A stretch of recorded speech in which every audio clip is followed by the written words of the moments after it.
So a guy walks into a bar, and he orders a really crappy drink. But what is a crappy drink?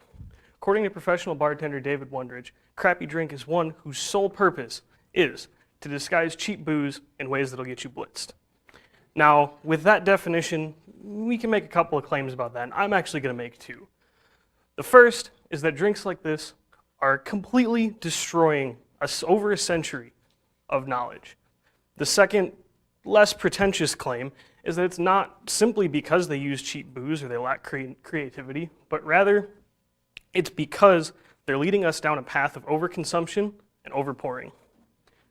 Now, why is that? Because on a core level, these drinks are fundamentally imprecise. A study done by Cornell University showed that our perceptions of volume are greatly shaped by the type of glassware we use. So let's look at a couple of different types of glassware that are commonly used in bars. Left to right, we've got the rocks glass, a Collins glass, and a traditional cocktail coupe. Now the rocks glass is a lot shorter and a lot wider than a Collins glass.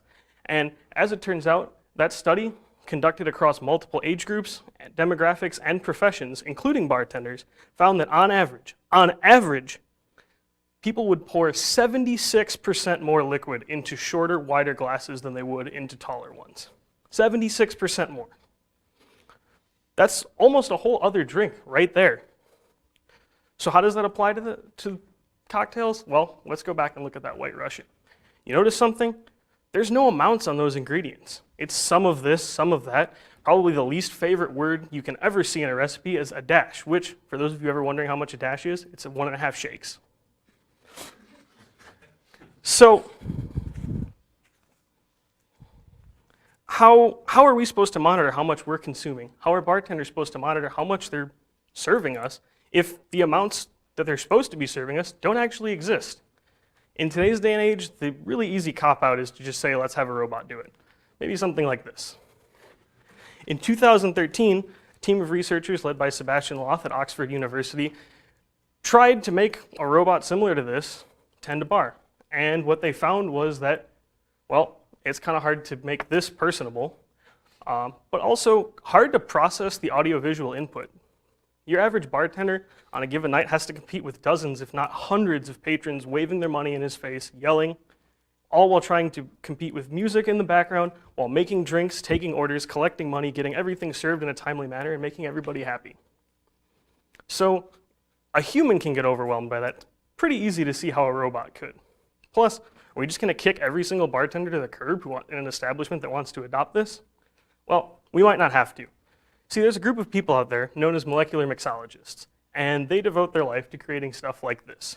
They fundamentally change the way that we produce, combine, and change and serve alcohol.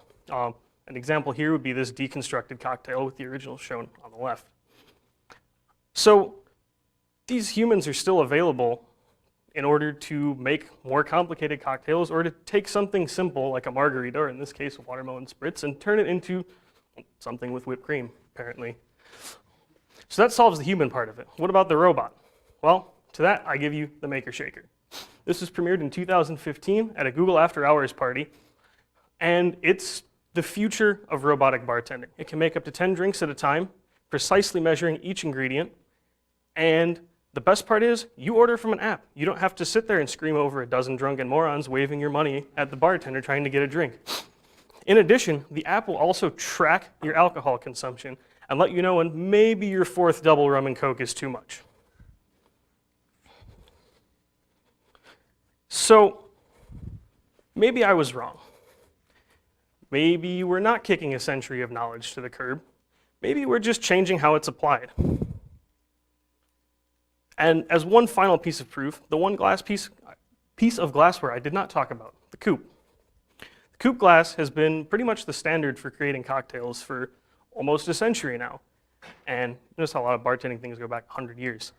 The reason that it's been the standard is because it's designed specifically to hold a precise amount of precisely measured ingredients, which, as it turns out, is a self-working method to prevent overconsumption and overpouring. So maybe the next time you're out on the town, put down your Jack and Coke, put down your vodka and Red Bull, have a whiskey sour, have a Tom Collins. next time you're out on the town, I challenge you to not only think creatively, but to drink creatively. Cheers.